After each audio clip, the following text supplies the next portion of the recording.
Isang hindi pa nagagawang iskandalo ang biglang yumanig sa marangal na kapaligiran ng isang British Royal Summit. Si Reyna Camilla ay biglang sumiklab sa galit, hayagang nilabag ang lahat ng diplomatikong tuntunin, at umalis sa kalagitnaan ng pagtitipon. Iniwan ang daan-daang panauhing pandaigdig sa matinding pagkabigla. Agad na nabunyag ang dahilan ng kanyang matinding pagsiklab.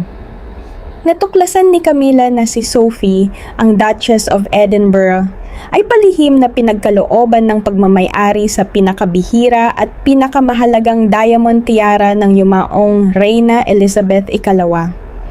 Ang dagok na ito ay direktang tumama sa pagmamataas at walang kapusang kasakiman ni Camilla, na nagpasiklab ng isang mabangis na digmaan sa loob ng palasyo, nang ang sagradong kayamanan ay palihim na palitan ng murang replika na gawa sa salamin sa kalaliman ng gabi. Malalantad kaya ang masamang balak ng Reyna kapag ang pekeng ebidensya ay hayagang basagin sa harap ng hapag ng marangyang piging? Anong walang awang parusa ang sasapitin ng ambisyosang kontrabida kapag tuluyan nang mabunyag ang kanyang tunay na mukha? At anong talino ang gagamitin ni Duchess Sophie upang maibalik ang katarungan para sa pamana ng kanyang pamilya? Ang seryosong kapaligiran ng British Royal Summit ay biglang nagulo dahil sa isang lihim na impormasyon na nagpasimula ng digmaan sa loob ng palasyo. Opisyal na ipinagkaloob kay Sophie, Duchess of Edinburgh, ang pagmamay-ari sa pinakabihira at pinakamahalagang diamond tiara ng yumaong Reyna Elizabeth II. Ang sagradong kayamanang ito ay sumasagisag sa ganap na pagtitiwala, na maaari lamang ibigay sa isang taong nagpakita ng matatag na katapatan sa loob ng 3 dekada, at nanatiling malinis mula sa anumang maruming iskandalo. Ang desisyong ibigay ang pinakamataas na kayamanang ito sa isang duchess na mas mababa ang ranggo ay naging nakamamatay na dagok sa pagmamataas at walang hanggang kasakiman ni Reyna Camilla. Nakaupo sa gitna ng bulwagan, nagliyab ang mga mata ni Camilla sa matinding inggit habang nasasaksihan niya ang labis na paggalang na ibinibigay ng mga aristokratikong panauhin kay Sophie. Isang di mapigilang galit ang sumiklab sa loob ng ambisyosang babae. Nilamonan na ang lahat ng kanyang katinuan. Hindi na makayanan ang kahihiyang iyon, marahas na tumayo si Camilla. Itinulak paatras ang kanyang upuan sa matinding poot. Hayagang sinuway ang pangunahing diplomatikong asal. Tumalikod siya at nagmamadaling lumabas ng banquet hall sa harap ng naguguluhang mga mata ng daan-daang panauhing mula sa iba't ibang bansa.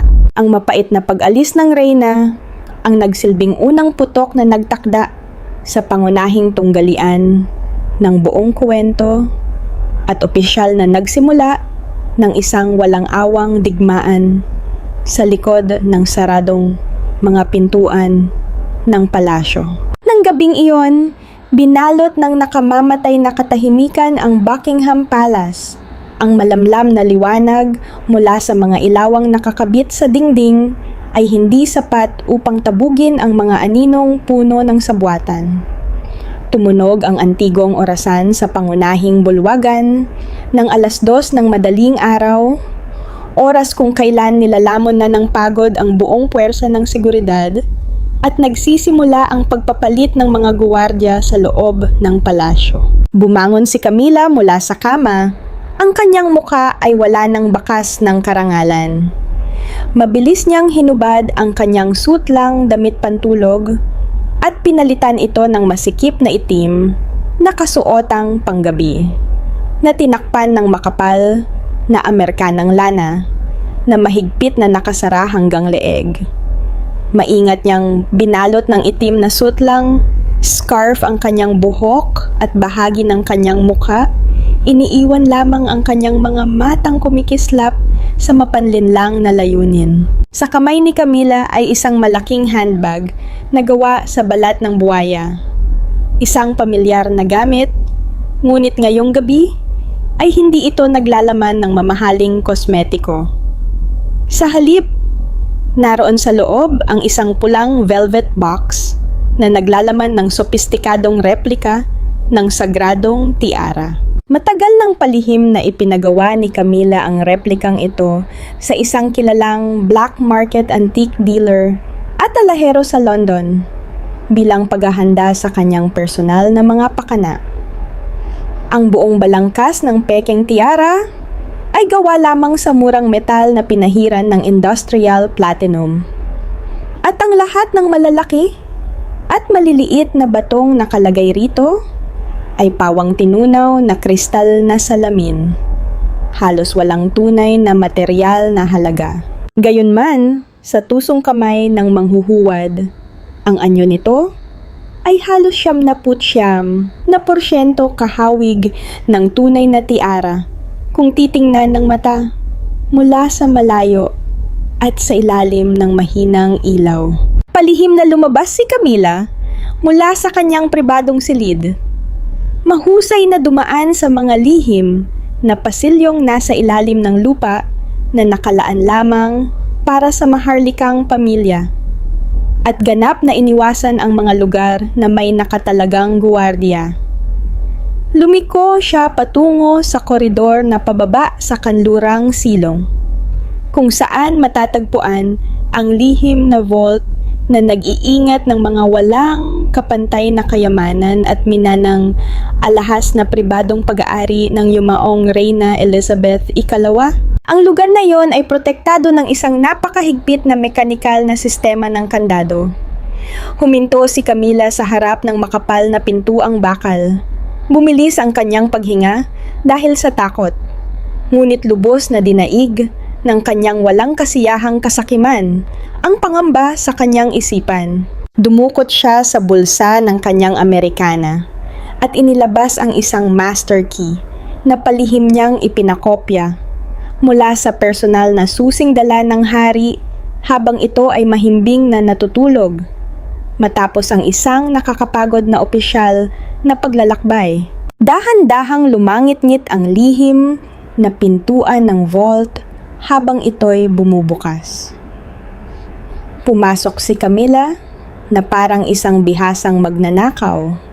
Tuluyang hinubad ang anumang imahen ng isang marangal na reyna. Binuksan niya ang isang maliit na flashlight.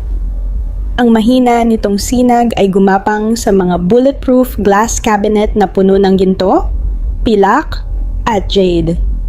Diretso siyang naglakad patungo sa asul na velvet pedestal sa gitna, kung saan nakapatong ng buong dangal ang tunay na diamond tiara ng yumaong reyna, naglalabas ng likas na ningning ng kapangyarihan. Nanginginig nang matindi ang mga kamay ni Camila na nakasuot ng velvet gloves habang maingat niyang itinaas ang glass dome.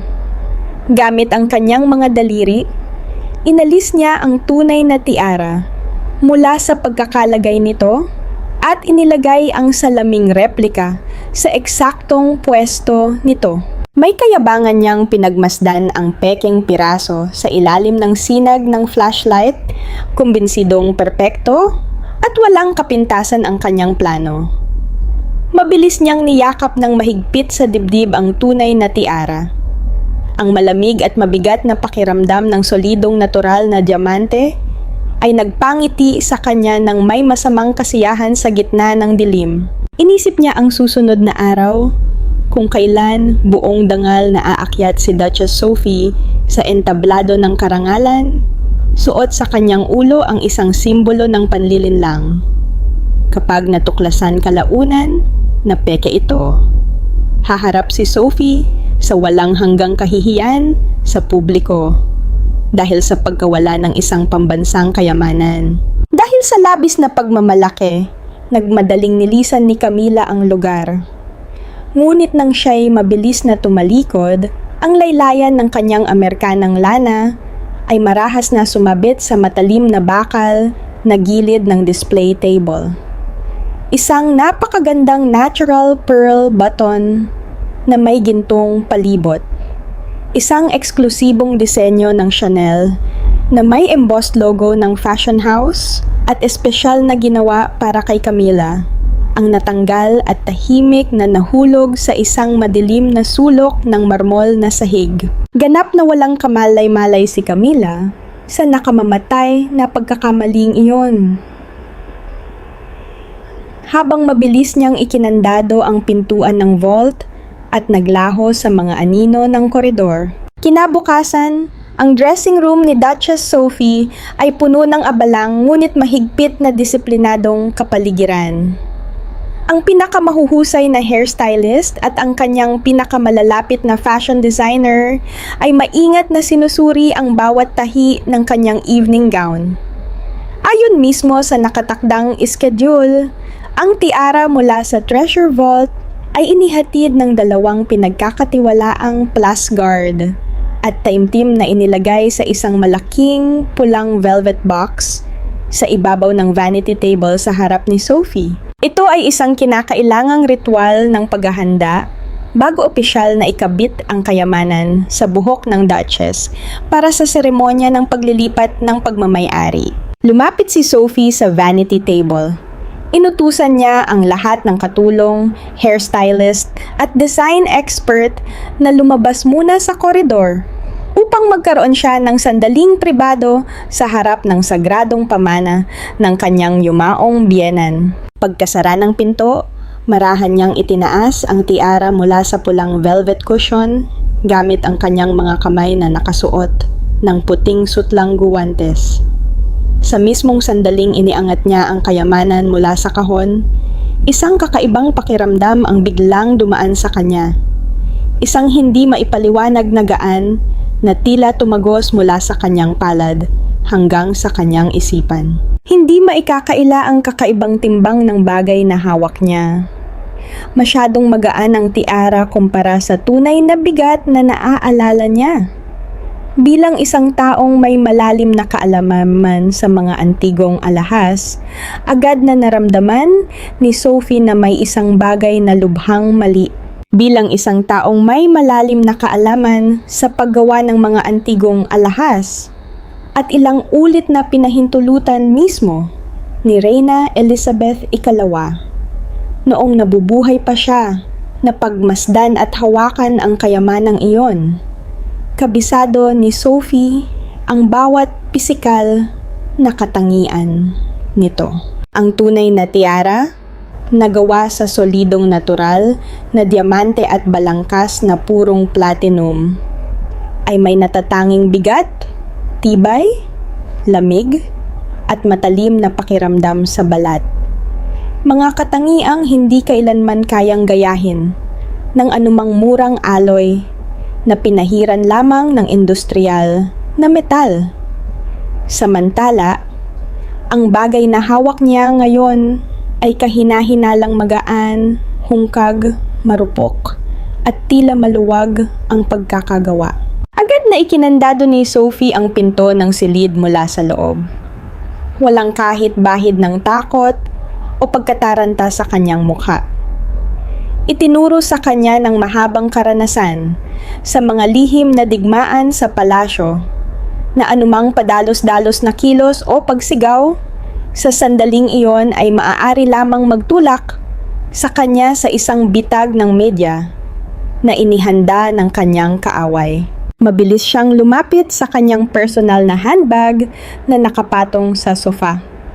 Mula roon, inilabas niya ang isang maliit na handheld UV light, isang espesyal na kagamitang matagal na niyang dala sa tuwing lumalahok siya sa Royal Antique Appraisals. Lumakad siya patungo sa isang sulok ng silid. Pinadilim ang mga ilaw sa dingding upang makalikha ng bahagyang kadiliman at pinindot ang buton upang itutok ang malakas na sinag ng violet light sa malalaking bato sa gitna ng tiara. Sa ilalim ng ultraviolet rays, agad na nabunyag sa kanyang mga mata ang nakapangingilabot na katotohanan. Sa halip na maglabas ng maningning at malakas na asul, na fluorescence na karaniwang taglay ng tunay na natural na diamante, ang mga bato sa tiara ay nagbalik lamang ng mapurol, walang buhay, at madilim na berdeng kislap. Isang malinaw na tanda ng mababang uri ng industrial crystal glass na minadaling hulmahin. Pinatay ni Sophie ang scanner light, inilapag ang pekeng kayamanan sa vanity table, at pinaliit ang kanyang mga mata, malamig at talim na parang labaha. Nanatili siyang tahimik sa loob ng ilang minuto habang inaayos ang kanyang paghinga. Malinaw na ang lahat. Ninakaw ang tunay na tiara at ang salarin ay buong kapal ng mukhang inilagay ang pekeng ito upang gawin siyang tampulan ng kahihiyan. Isang taong mapaparatangang nawalan ng pambansang kayamanan sa harap ng daan-daang internasyonal na kamera sa mismong hapong iyon. At sa buong palasyo, ang tanging taong may kakayahang makapasok sa vault, may sapat na kabaliwan, at nagtataglay ng matinding puot laban sa kanya matapos ang mga pangyayari kahapon, ay walang iba kundi si Reyna Camilla. Nagpasya si Sophie na huwag iulat ang bagay na ito sa opisina ng Master of the Household sa karaniwang paraan, sapagkat alam niyang may makapal na lambat ng mga mata at tainga si Camilla roon, handang baluktutin ang anumang impormasyon. Siya mismo ang magsasagawa ng lihim na paghahanap. Kailangan niyang makalikom ng matibay na ebidensya upang maihatid ang pinakamalupit na pagganti. Ibinalik ni Sophie ang pekeng salaming tiara sa pulang velvet box, binuksan ang pinto, at inutusan ang mga eksperto na ipagpatuloy ang pag-aayos ng kanyang buhok na para bang walang anumang nangyari. Sa ganitong paraan, ganap niyang nailigaw ang mga espiya ni Camilla na nag-aabang sa labas. Matapos makumpleto ang unang bahagi ng kanyang paghahanda, sinamantala ni Sophie ang maikling libreng oras bago magsimula ang engrandeng seremonya. Mag-isa siyang bumaba sa kanlurang silong sa dahilang nais niyang personal na muling suriin ang lighting system ng vault display upang matiyak na perpekto ang lahat. Pagpasok niya sa madilim na lawak ng lihim na vault, mahigpit niyang ikinandado ang pinto, binuksan ang kanyang high-intensity personal flashlight at lumuhod sa marmol na sahig. Maingat niyang sinuyod ang bawat pulgada sa paligid ng pedestal kung saan nakalagay ang tiara. Ang tiyaga at matalas na pagmamasid ng isang tunay na investigador ay nagbigay kay Sophie ng mahalagang tagumpay. Sa isang tagong sulok sa ilalim ng bakal na mesa, kung saan hindi kailanman umaabot ang karaniwang ilaw ng silid, tumama ang sinag ng kanyang flashlight sa isang maliit na bagay na tahimik na nakahimlay. Yumuko si Sophie upang pulutin ito at inilagay sa gitna ng kanyang palad na may guwantes. Isa itong solidong natural pearl button na napalilibutan ng masalimuot na gintong hibla, bumubuo sa eksklusibong embossed logo ng Chanel Haute Couture. Napangiti si Sophie ng malamig. Hindi nagkakamali ang kanyang alaala. Malinaw niyang naalala na ito ang eksaktong botones mula sa limited edition evening gown na suot ni Camilla sa isang pagtanggap noong nakaraang linggo. Sa buong mundo, 3 damit lamang ang may ganitong partikular na disenyo ng botones. Nasa kanyang mga kamay na ngayon ang unang konkretong pisikal na ebidensya. Patunay ng ilegal na presensya ng Reyna sa vault sa oras na mahigpit itong ipinagbabawal. Hindi nag-aksaya ng kahit isang sandali si Sophie.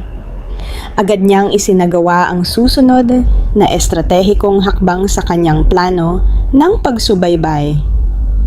Alam na alam niya na bawat galaw sa mga koridor patungo sa Treasure Vault ay nakarecord sa isang independent digital security camera system, na ang raw data ay nakaimbak sa Security Control Center ng kanlurang internal sector. Dahil sa matagal na malapit na ugnayan niya sa internal security captain, isang lalaking may lubos na paggalang sa kanyang katapatan sa yumaong Reyna, pumasok si Sophie sa surveillance room sa mismong oras ng tanghalian, kung kailan nakaalis na ang ibang kawani at tanging ang kapitan na lamang ang nasa duty.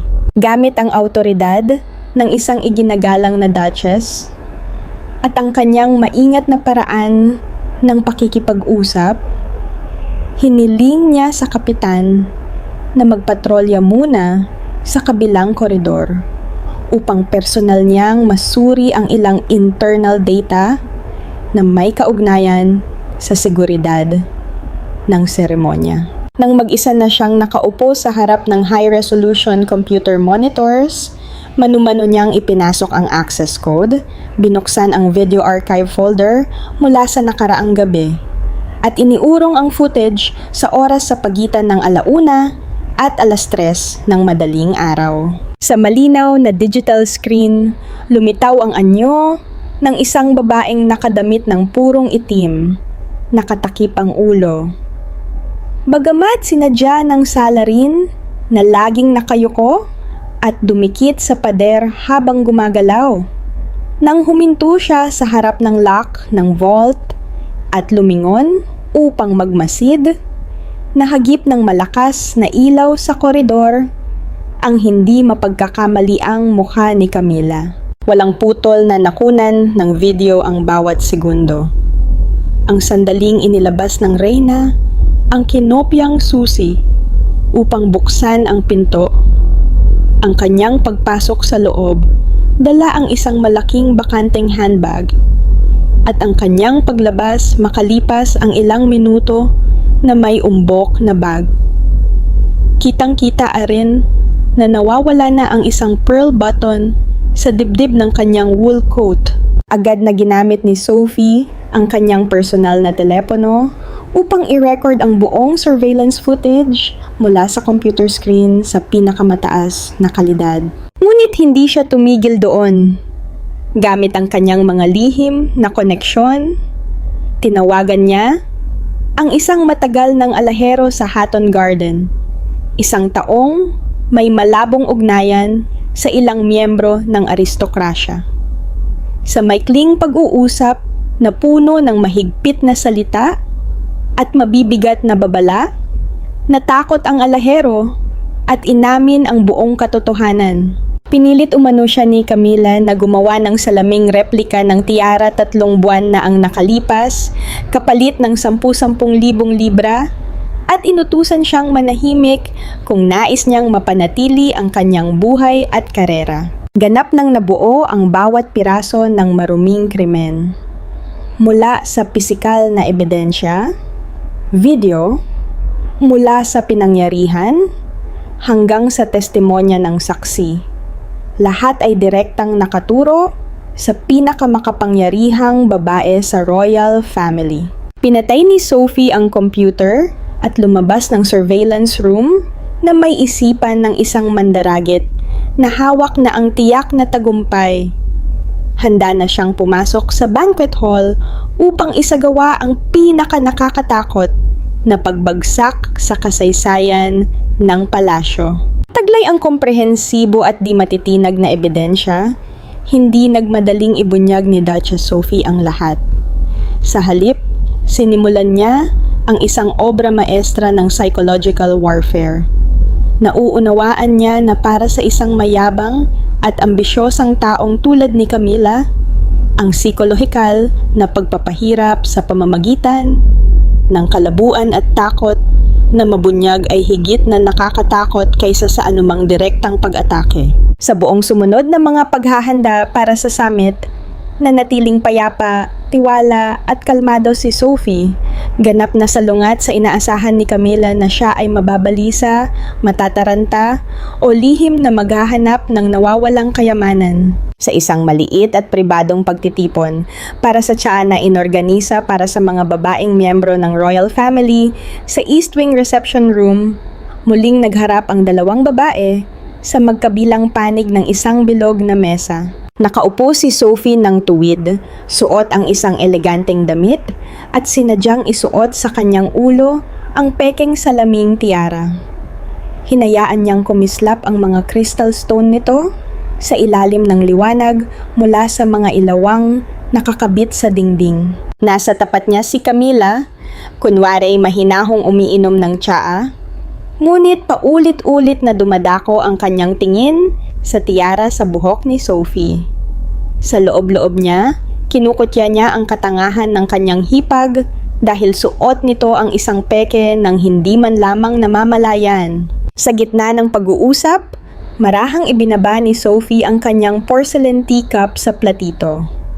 Hindi niya tuwirang binanggit ang pagnanakaw, ngunit ang kanyang mga salita ay parang matatalim na punyal na tumusok diretso sa isipan ng kanyang kalaban. Dahan-dahang ginamit ni Sophie ang isang kutsarang pilak upang haluin ang umiikot na likido sa tasa. Habang diretso niyang tinititigan si Camila, sinabi niya na ang mga pekeng bagay, gaano man kahusay gawin upang linlangin ang mundo, ay nananatiling murang basura sa kaibuturan. At sa bandang huli, ang mga ito ay mababasag din sa ilalim ng maliwanag na araw. Sa mismong sandaling iyon, dinukot ni Sophie mula sa kanyang maliit na handbag ang gold-rimmed Chanel pearl button na nakuha niya mula sa vault noong nakaraang gabi. Marahan niya itong inilagay sa puting porcelain saucer sa tabi mismo ng tasa ni Camila. Agad na namutla ang mukha ng reyna, mula sa bahagyang pamumula ay naging maputlang parang patay, bago unti-unting nagkulay pulang-pula dahil sa galit at takot. Nakilala niya ang nawawalang eksklusibong botones mula sa kanyang kasuotan at agad niyang naunawaan na nahuli siya ni Sophie sa akto ng palihim na pagpasok sa vault. Nanginginig ng matindi ang mga kamay ni Camila kaya ilang patak ng tsaa ang tumapon sa puting lace tablecloth. Ngunit hindi pinahintulutan ng kanyang matagal ng pagmamataas at kayabangan na yumuko siya, umamin ng kasalanan o magpakita ng kahinaan. Pinilit niyang kumuyom ang kanyang mga kamao upang mabawi ang kanyang kontrol. Nagpakita siya ng pilit at makamandag ng ngiti habang sumagot ng may hamon.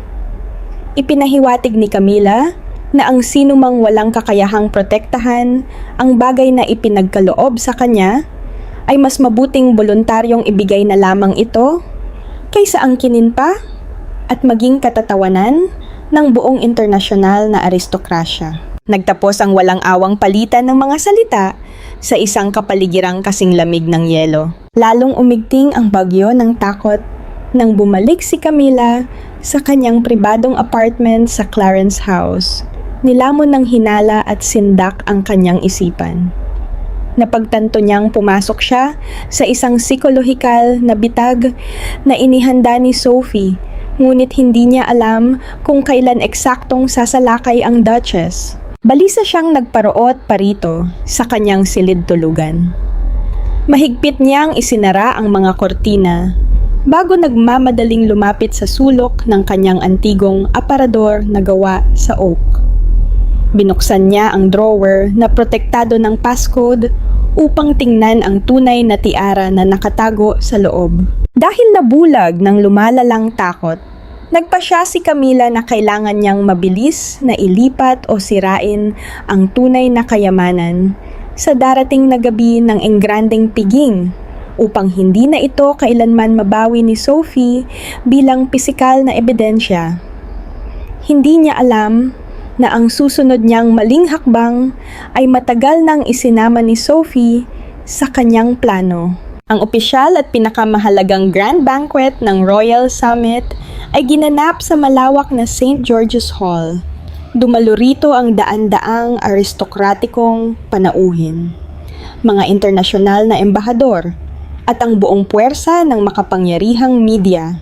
Ito ang sandaling pinaniniwalaan ni Camila na masasaksihan niya ang ganap na pagkawasak ng dangal ni Sophie kapag nabunyag sa publiko ang pekeng tiara.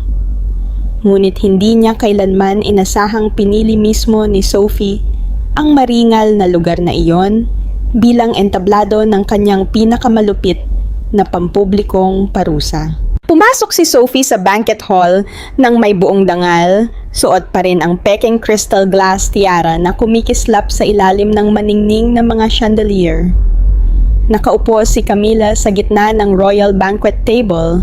Ang mga mata ay puno ng mapagmataas na kasiyahan at kayabangan habang pinagmamasdan si Sophie na palalim na lumalakad patungo sa bitag. Nang umabot sa kasukdulan ang piging, kasabay ng pag-igting ng musika at masiglang pag-uusap ng mga panauhin, biglang tumayo si Duchess Sophie mula sa kanyang upuan.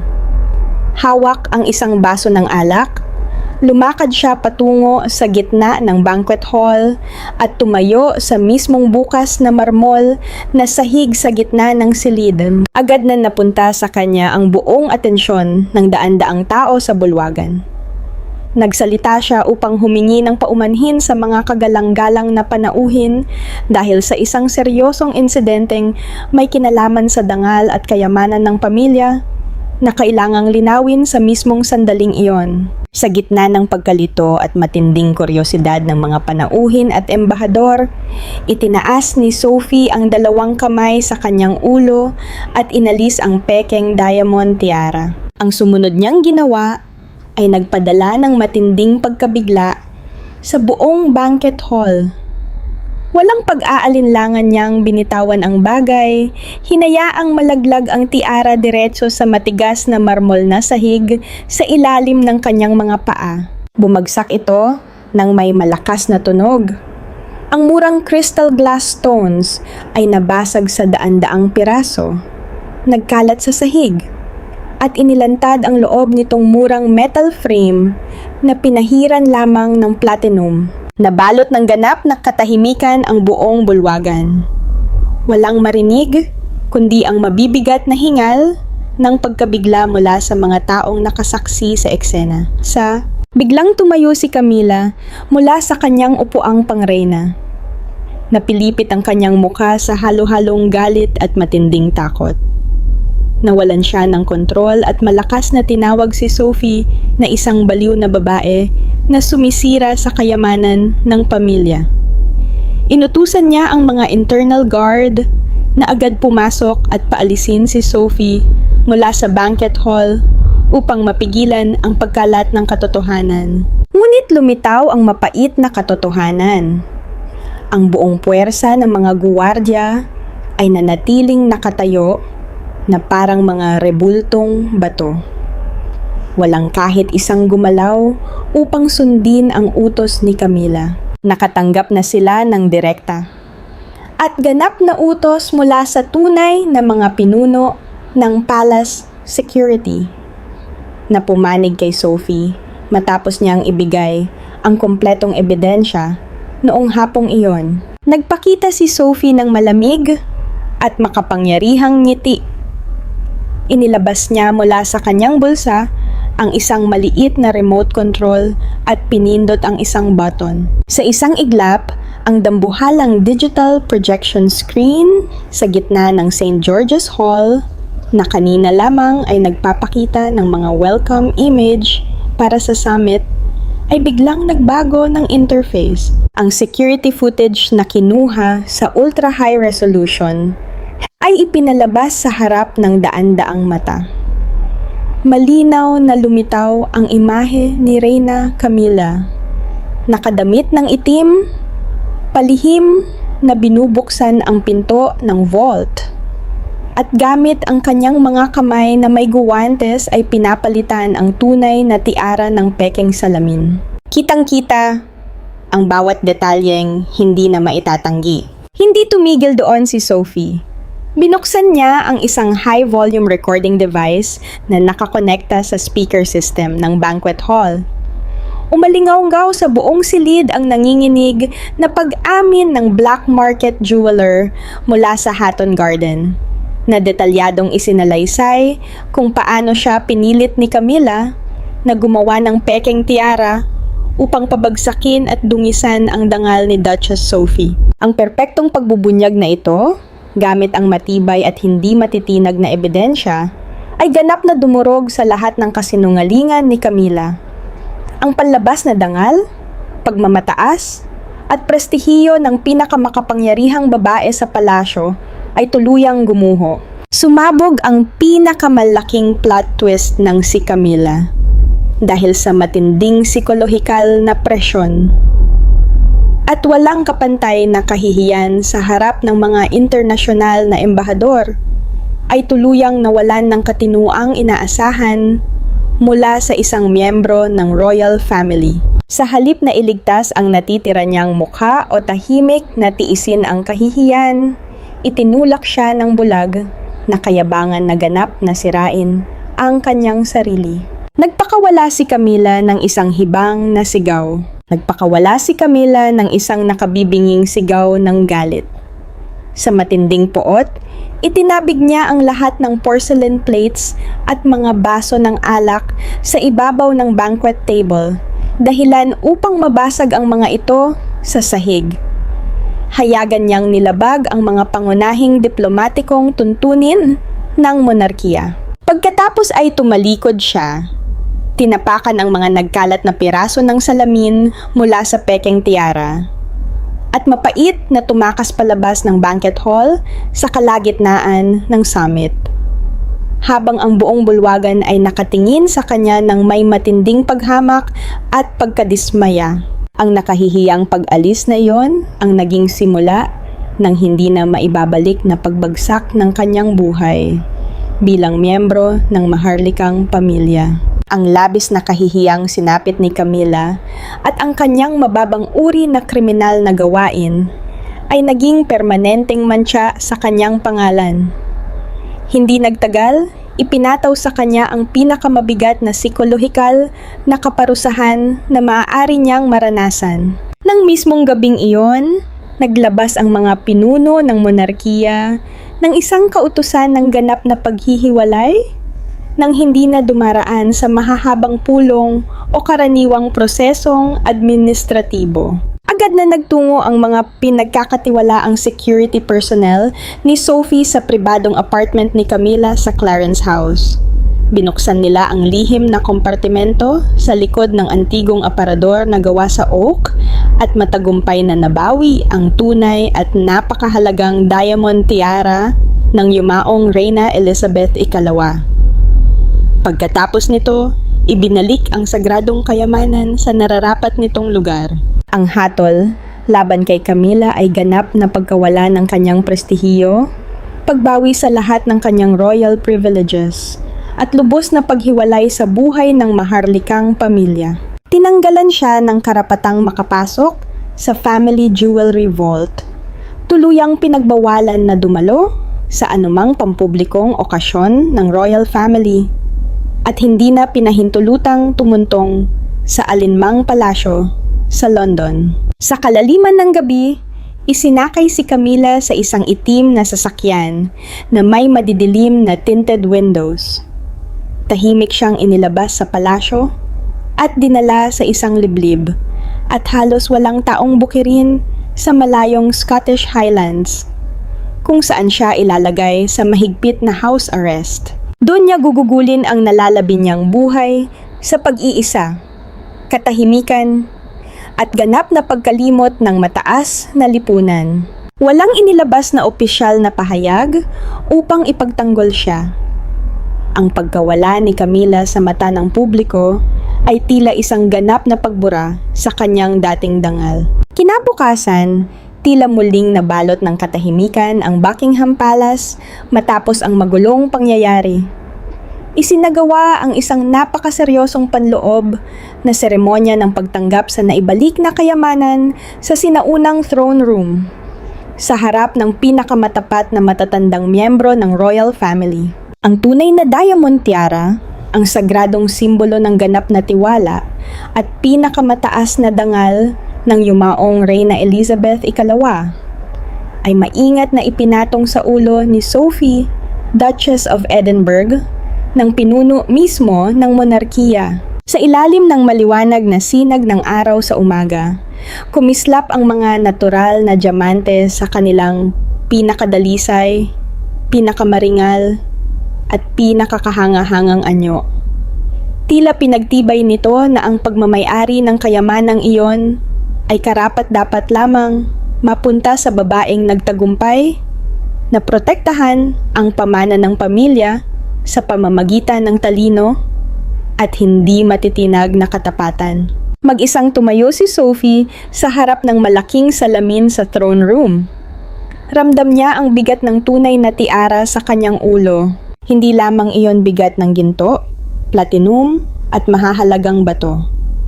Isa rin itong bigat ng napakalaking responsibilidad, isang pangakong pangalagaan, ang dangal ng trono laban sa kasakiman, panlilinlang, at pagtataksil. Ang kanyang tagumpay ay ganap at walang pag-aalinlangan. Ang kontrabida ay nagbayad ng napakalaking halaga, nawala ang lahat ng kanyang kapangyarihan, at napalayas sa palasyo sa gitna ng matinding kahihiyan. Ngunit habang tinitingnan ni Sophie ang kanyang sariling refleksyon sa salamin, walang bakas ng maliit na paghihiganti o kayabangan sa kanyang mga mata. Batid niyang ang bagong kaayusang ito ay nabuo kapalit ng napakalaking sakripisyo. Isang sugat sa ugnayan ng pamilya na maaaring hindi na kailanman maghilom, at isang buhay na kailangang gugulin sa patuloy na pagbabantay sa likod ng mga kortina ng kapangyarihan. Nagtapos ang dramang Maharlika sa larawan ni Duchess Sophie na marahang naglalakad sa mahabang pasilyo ng palasyo.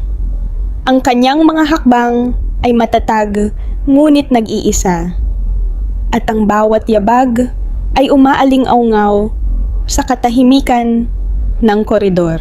Samantala, ang sasakyang lulan ni Camilla ay tuluyang naglaho sa makapal na hamog ng Scottish Highlands, hudyat ng pagtatapos ng isang magulong kabanata sa kasaysayan ng British monarchy.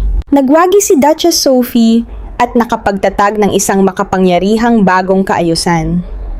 Ngunit habang mabigat na nakapatong ang tiara sa kanyang ulo, mananatili kaya siyang tapat sa kanyang mga pinahahalagahan? O darating ang panahong siya rin ay matangay ng malamig na agos ng intriga at maging katulad ng pinunong kanyang ibinagsak?